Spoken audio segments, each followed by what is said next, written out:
Shalom మీకు సమాధానం కలుగునుగాక. రోమీలకు రాసిన పత్రిక 12వ అధ్యాయము.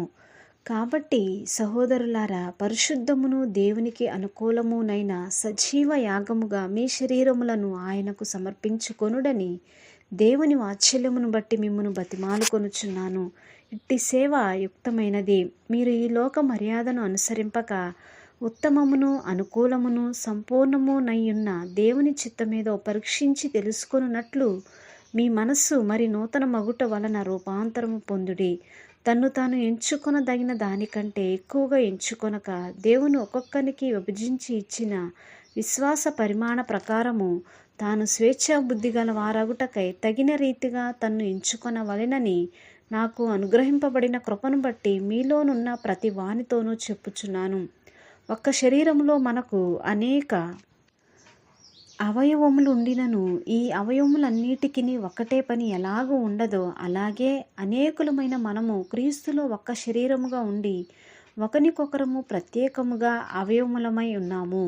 మనకు అనుగ్రహింపబడిన కృప చొప్పున వేవెవ్వరు కృపావరములు కలిగిన వారమై ఉన్నాము గనుక ప్రవచన వరమైతే విశ్వాస పరిమాణము చొప్పున ప్రవచింతుము. పరిచర్య అయితే పరిచర్యలోను, బోధించువాడైతే బోధించుటలోను, హెచ్చరించువాడైతే హెచ్చరించుటలోను పని కలిగి ఇందుము. పంచిపెట్టువాడు శుద్ధ మనసుతోనూ, పై విచారణ చేయవాడు జాగ్రత్తతోనూ, కరుణించువాడు సంతోషముతోనూ పని జరిగింపవలెను.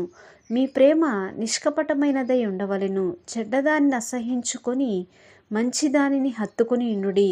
సహోదర ప్రేమ విషయంలో ఒకనియందొకడు అనురాగము గల వారై ఘనత విషయంలో ఒకరినొకడు గొప్పగా ఎంచుకొనుడి. ఆసక్తి విషయంలో మాంద్యులు కాక ఆత్మయందు తీవ్రత గలవారై ప్రభువును సేవించుడి.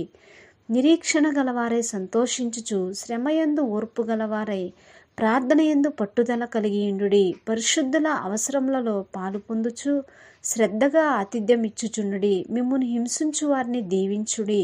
దీవించుడి గాని శపింపవద్దు. సంతోషించు వారితో సంతోషించుడి, ఏడ్చు వారితో ఏడువుడి.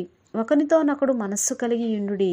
హెచ్చువాటి యందు మనసుంచక తగ్గువాటి యందు ఆసక్తులైండుడి. మీకు మీరే బుద్ధిమంతులమని అనుకొనవద్దు. కీడుకు ప్రతి కీడెవనికిని చేయవద్దు. మనుషులందరి దృష్టికి యోగ్యమైన వాటిని గూర్చి ఆలోచన కలిగి ఉండుడి. శక్యమైతే మీ చేతనైనంత మట్టుకు సమస్త మనుషులతో సమాధానముగా ఉండుడి. ప్రియులారా, మీకు మీరే పగ తీర్చుకొనక దేవుని ఉగ్రతకు చోటియుడి. పగ తీర్చుట నా పని, నేనే ప్రతిఫలమిత్తును అని ప్రభువు చెప్పుచున్నాడని వ్రాయబడి ఉన్నది. కాబట్టి నీ శత్రువు ఆకలిగొని ఉంటే అతనికి భోజనము పెట్టుము, దప్పిగొని ఉంటే దాహమిమ్ము. అలాగు చేయుట వలన అతని తల మీద నిప్పులు కుప్పగా పోయుదువు. కీడు వలన జయింపబడక మేలు చేత కీడును జయించుము. ఆమేన్. దేవుడు తన పరిశుద్ధమైన వాక్యాన్ని దీవించునుగాక.